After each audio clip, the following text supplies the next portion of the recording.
కేంద్ర ప్రభుత్వం ప్రవేశపెట్టిన బడ్జెట్ ప్రజారంజకమైన బడ్జెట్. ముఖ్యంగా రైతులకి అత్యంత ప్రయోజనం చేకూర్చే బడ్జెట్ ఇది.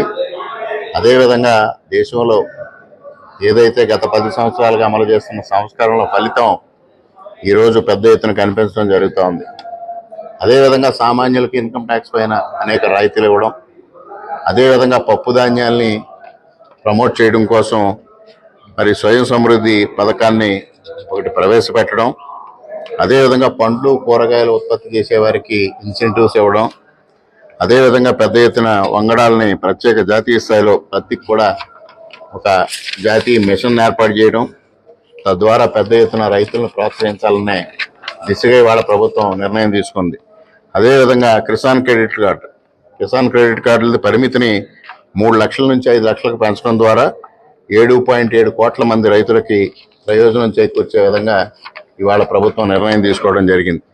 అదేవిధంగా ఇవాళ ఆంధ్రప్రదేశ్ రాష్ట్రానికి పెద్ద ఎత్తున ఇప్పటికే దాదాపు 3 లక్షల కోట్ల రూపాయల మేరకు బడ్జెట్ సంబంధం లేకుండా నిధులు కేటాయించడం జరిగింది.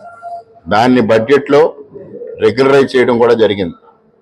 దానికి సంబంధించి ఇవాళ ఏదైతే గత 7 మాసాలుగా కేంద్ర ప్రభుత్వం ఆంధ్రప్రదేశ్ రాష్ట్రానికి ప్రయోజనాలు చేకూరుస్తూ ఉందో దాన్ని ఇవాళ బడ్జెట్లో పొందుపరచడం ద్వారా దానికి ఒక స్వయం ప్రతిపత్తి కల్పించడం, ఆంధ్రప్రదేశ్ రాష్ట్రానికి ప్రయోజనం చేకూర్చే దిశగా నిర్ణయాలు తీసుకోవడం ఇవన్నీ కూడా జరిగింది.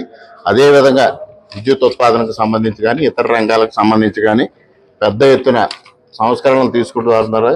ఒక ప్రజారంజకమైన బడ్జెట్ని వాళ్ళ నిర్మలా సీతారామన్ గారు పార్లమెంట్లో ప్రవేశపెట్టడం జరిగింది. వారికి ప్రధానమంత్రి గారికి హృదయపూర్వకంగా ఆంధ్రప్రదేశ్ రాష్ట్రం నుంచి కృతజ్ఞతలు తెలియజేసుకుంటూ ఉన్నాం.